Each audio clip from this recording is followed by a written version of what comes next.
नमस्कार दोस्तों, आप सभी को आने वाले अनंत चतुर्दशी की हार्दिक शुभकामनाएं। प्रत्येक वर्ष भाद्रपद मास के शुक्ल पक्ष की चतुर्दशी तिथि को अनंत चतुर्दशी मनाई जाती है। इस दिन को अनंत चौदस के नाम से भी जाना जाता है। इस दिन न सिर्फ 10 दिनों तक चलने वाले गणेश उत्सव का समापन होता है, बल्कि इस दिन भगवान विष्णु की पूजा करने का विशेष महत्व माना गया है। अनंत चतुर्दशी या अनंत चौदस जैन धर्मावलंबियों के लिए भी सबसे पवित्र तिथि है।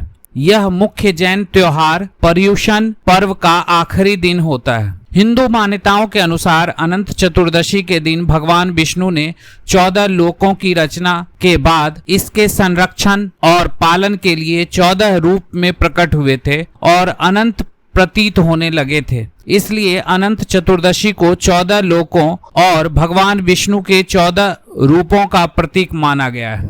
तो चलते हैं, जानते हैं अनंत चतुर्दशी से संबंधित पौराणिक कथाएं। दोस्तों, बहुत समय पहले एक तपस्वी ब्राह्मण था जिसका नाम सुमंत और पत्नी का नाम दीक्षा था। उनकी सुशीला नाम की एक सुंदर और धर्मपरायण कन्या थी। जब सुशीला कुछ बड़ी हुई तो उसकी मां दीक्षा की मृत्यु हो गई। तब उसके पिता सुमंत ने कर्कशा नाम की स्त्री से विवाह कर लिया। कुछ समय बाद ब्राह्मण सुमंत ने अपनी पुत्री सुशीला का विवाह ऋषि कौंडिल्य के साथ करा दिया। विवाह में कर्कशा ने विदाई के समय अपने जवाई को ईंट और पत्थर के टुकड़े बांधकर दे दिए। ऋषि कौंडिल्य को ये व्यवहार बहुत बुरा लगा। वे दुखी मन से अपनी सुशीला को विदा कराकर अपने साथ लेकर चल दिए। चलते चलते रात्रि का समय हो गया। तब सुशीला ने देखा कि संध्या के समय नदी तट पर सुंदर वस्त्र धारण करके स्त्रियां किसी देवता का पूजन कर रही हैं। सुशीला ने जिज्ञासावश उनसे पूछा तो उन्होंने अनंत व्रत की महत्ता सुनाई। तब सुशीला ने भी यह व्रत किया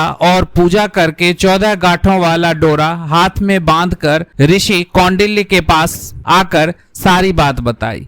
ऋषि ने उस धागे को तोड़कर अग्नि में डाल दिया। इससे भगवान अनंत का अपमान हुआ। परिणाम स्वरूप ऋषि कौंडिल्य दुखी रहने लगे। उनकी सारी संपत्ति नष्ट हो गई और वे दरिद्र हो गए। एक दिन उन्होंने अपनी पत्नी से कारण पूछा तो सुशीला ने दुखी का कारण बताते हुए कहा कि आपने अनंत भगवान का डोरा जलाया है। इसके बाद ऋषि कौंडिल्य को बहुत पश्चाताप हुआ। वे अनंत डोरे को प्राप्त करने के लिए वन चले गए। वन में कई दिनों तक ऐसे ही भटकने के बाद वे एक दिन भूमि पर गिर पड़े।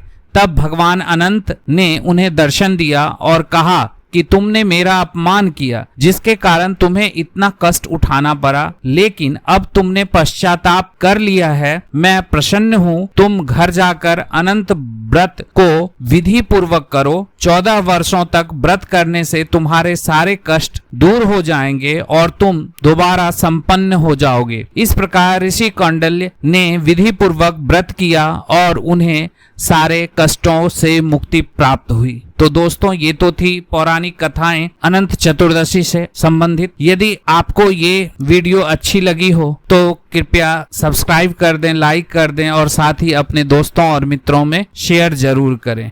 धन्यवाद।